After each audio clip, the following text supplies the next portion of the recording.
അന്തരീക്ഷ മലിനീകരണം രൂക്ഷമാണ് കേട്ടോ ദില്ലിയിൽ. ശ്വാസം മുട്ടുന്നു എന്ന് തന്നെ പറയാം. ഭൂരിഭാഗം പ്രദേശങ്ങളിലും വായു നിലവാരം 350-നും 480-നും ഇടയിലാണ് എന്ന് പറയുന്നു. രാവിലെ ഈ കൊച്ചിയിലെ കളമശ്ശേരി ഭാഗത്തൊക്കെ നല്ല മനോഹരമായ അന്തരീക്ഷത്തിൽ ഇങ്ങനെ വരുന്ന സമയത്ത് പണ്ടൊരു കാലത്ത് ഇവിടെയും വലിയ മാലിന്യമുണ്ടായിരുന്നു.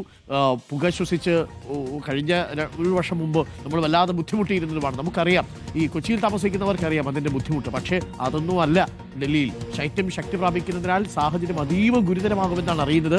വിദ്യാലയങ്ങൾ അടച്ച് ക്ലാസുകൾ ഓൺലൈനിലാക്കേണ്ടി വരുന്ന സാഹചര്യമാണ്. പിയാസുനിലുണ്ട്. പിയാസുനിൽ എന്താണ് ഇന്നത്തെ ഒരു അവസ്ഥ? വായു ഗുണനിലവാരം പതിവ് പോലെ മോശം. 380-നും 480-നും ഇടയ്ക്കാണ് പിയാസുനിൽ നിൽക്കുമ്പോൾ തന്നെ നമുക്കത് കാണാൻ പറ്റുന്നുണ്ട്. പശ്ചാത്തലത്തിൽ നിറയെ പുകപടലങ്ങളാണ്, പുകമഞ്ഞ് എന്ന് തന്നെ പറയാം. സ്കൂളുകളൊക്കെ അടയ്ക്കേണ്ടി വരുന്ന അവസ്ഥയിലേക്ക് പോവുകയാണോ പിയാസുനിൽ?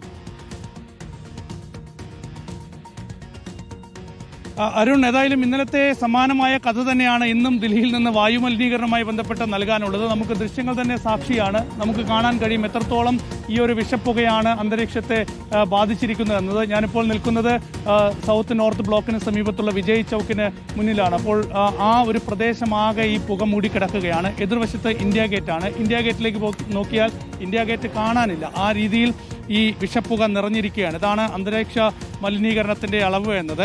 നമുക്കറിയാം, ഇന്നലെ രാവിലെ പഞ്ചാബി ബാഗ് മേഖലയിൽ രേഖപ്പെടുത്തിയത് 500 എയർ ക്വാളിറ്റി ഇൻഡെക്സ് 500-ന് മുകളിലാണ്.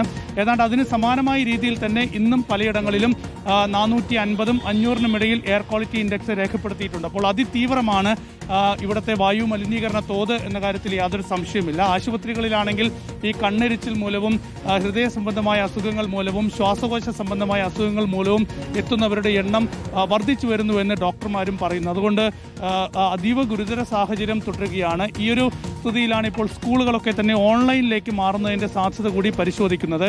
ഈ നിലയിൽ വായു മലിനീകരണ തോത് ഉയർന്നു തന്നെ തുടരുകയാണെങ്കിൽ അങ്ങനെ സ്കൂളുകൾ അടച്ചുകൊണ്ട് സ്കൂളുകളുടെ പ്രവർത്തനം ഓൺലൈനിലേക്ക് മാറ്റുന്നത് സംബന്ധിച്ചുള്ള ആലോചനകൾ ഏതായാലും ദില്ലിയിൽ പുരോഗമിക്കുകയാണ്. അതിലും കുട്ടികളെയൊക്കെ തന്നെ അവരുടെ ആരോഗ്യത്തെയൊക്കെ തന്നെ ഗുരുതരമായി ബാധിക്കുന്ന ഒരു സാഹചര്യമാണ്. എത്ര വലിയ ശ്രമങ്ങൾ നടത്തിയിട്ടും ഇത് പരിഹരിക്കാൻ കഴിയാത്ത ഒരു സ്ഥിതി തന്നെയാണ് ഇപ്പോഴും ഡൽഹിയിൽ ഉള്ളത്, ഈ വായു മലിനീകരണ തോത്. Okay, thank you. പിയാസുനിലാണ് വിവരങ്ങൾ നൽകിയത് ഡൽഹിയിൽ നിന്നും. വായു ഗുണനിലവാര സൂചിക മോശമാണ് എന്ന് പറയുമ്പോൾ നമുക്ക് ഇവിടെ നിന്ന് തന്നെ ശ്വാസം മുട്ടുന്ന അവസ്ഥയാണ്. ഒന്ന് ആലോചിച്ച് നോക്കൂ, ഗ്യാസ് ചേമ്പറിൽ പെട്ടിരിക്കുന്ന അവസ്ഥയാണ് ഡൽഹിയിൽ നമ്മുടെ പ്രിയപ്പെട്ട മലയാളി സുഹൃത്തുക്കളെ. നിങ്ങൾ രാവിലെയും വൈകുന്നേരവും പുറത്തിറങ്ങി വ്യായാമം ചെയ്തതൊക്കെ ഡൽഹിയിൽ നിങ്ങൾ പുറത്തിറങ്ങി ചെയ്യുന്നത് കുറയ്ക്കുക. വരും ദിവസങ്ങളിൽ നിങ്ങളുടെ കുഞ്ഞുങ്ങളെ ചിലപ്പോൾ നിങ്ങൾക്ക് ഓൺലൈനിൽ പഠിപ്പിക്കേണ്ടി വരും. കുറച്ച് ദിവസങ്ങൾ കൂടി ബുദ്ധിമുട്ടുണ്ടാകും.